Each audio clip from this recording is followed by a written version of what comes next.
Greetings to all fellow seniors and cultivators. We live in a world of just endless noise, right? Notifications, opinions, explanations. It's this constant flood of words. We're always told that to understand something, we need to read more, listen more, talk more. But what if the deepest truths can't actually be spoken? What if in our frantic search for answers through language, we're completely missing the point? That's the big question we're going to dive into today. So there's this classic Zen metaphor that honestly gets right to the heart of this whole problem. It kicks off with a simple but really powerful idea. Words are just a finger. Think about it. Scriptures, teachings, even what I'm saying right now, they're all just pointers. They're tools designed to direct our attention somewhere else. And what are they pointing at?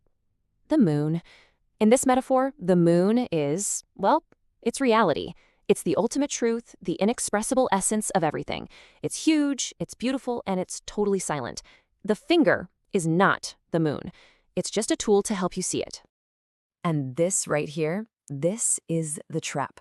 So many of us spend our entire lives just studying the finger. We analyze it, we debate it, we argue about which finger is pointing the right way. We become experts on the finger, but we never actually look up and see the moon.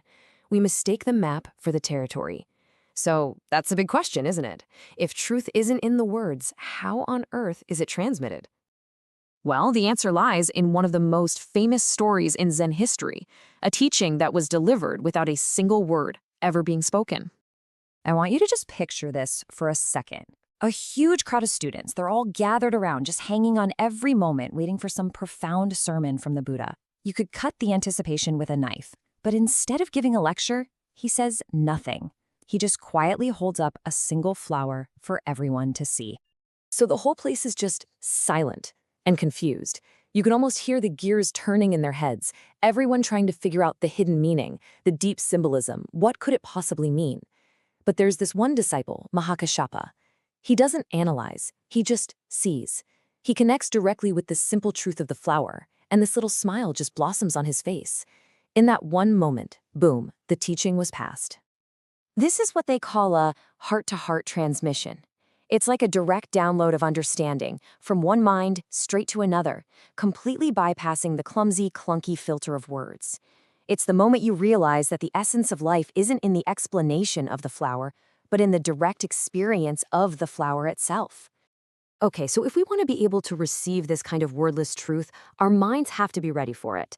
To get this, the great master Huning offered this really powerful analogy for how our mind should be, how we can prepare ourselves for this kind of direct seeing. Think of your mind, your true mind, as a perfectly clear mirror. When something good comes in front of it, the mirror just reflects the good. When something, well, not so good shows up, it reflects that too. But here's the most important part. The mirror shows everything just as it is, without judging or getting attached. And once the reflection is gone, the mirror itself is completely unchanged, still pure, still unstained. Now, what's so cool about this is that the goal isn't to stop thinking. I mean, come on, that's impossible. The goal is just to not let the thoughts pollute the mirror. We shouldn't be afraid of thoughts popping up. We should only be afraid of being so caught up that we don't even realize they're there. The moment we can just watch them come and go, like reflections, they lose their power over us. Hey, here's a little challenge. Try this for just 1 minute today. When you notice a thought, just mentally label it thinking and let it float on by, bringing your attention back to your breath. This all brings us to a really fundamental question. What even is this self or this heart that we're always trying to fix, trying to find peace for? Zen explores this through some pretty fascinating and, honestly, kind of startling dialogues. So the story goes, a student named Hui Ko comes to the master Bodhidharma, and he is just a mess. He's tormented, he's anxious, and he pleads, "My heart has no peace. Please, master, you have to pacify my heart for me." And Bodhidharma's response is just totally unexpected. He doesn't offer him some comforting words or a meditation trick. He just looks at him, dead serious, and says, "Fine, bring me your heart and I will pacify it." So Hui Ko actually goes and does it. He searches high and low inside himself, trying to grab a hold of this anxious, restless heart that's causing him all this pain. He looks, and finally he comes back to the master and says, "I have searched for my heart, but I can't find it." And with that, Bodhidharma just smiles and says, "There, I have pacified your heart for you. In that one instant, Huiko got it. He realized that the heart he was so desperate to fix wasn't a solid thing. It was a ghost, just a collection of passing thoughts and feelings. And you can't fix what isn't really there. Peace wasn't about adding something, but about realizing something was missing. Another master, Dongshan, had a similar kind of awakening while he was crossing a river. He looked down and saw his own reflection in the water, and in this flash of insight, he understood. He, that reflection, is now me. It looks exactly like me, but I am not him. I am not that temporary, fleeting image. The true self is the awareness that's seeing the reflection, not the reflection itself.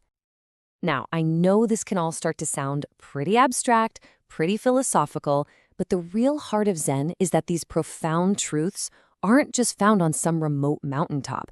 They are found right here, in the simplest, most ordinary moments of our daily lives, if we just know how to look. So get this, a student had been with his master for years and was feeling really frustrated. He finally goes up to him and complains, "Master, I've served you for so long, but you have never once instructed me on the real essence of Zen mind." The master just looked at him, kind of puzzled, and he replied, "When you bring me tea, I receive it. When you serve me food, I eat it. When you bow to me, I nod my head. When have I ever failed to instruct you?" And the student was just floored. He realized the teaching wasn't in some secret lecture. It was in the simple, mindful presence of every shared moment. The truth was in the act of serving the tea, the feeling of the warm cup.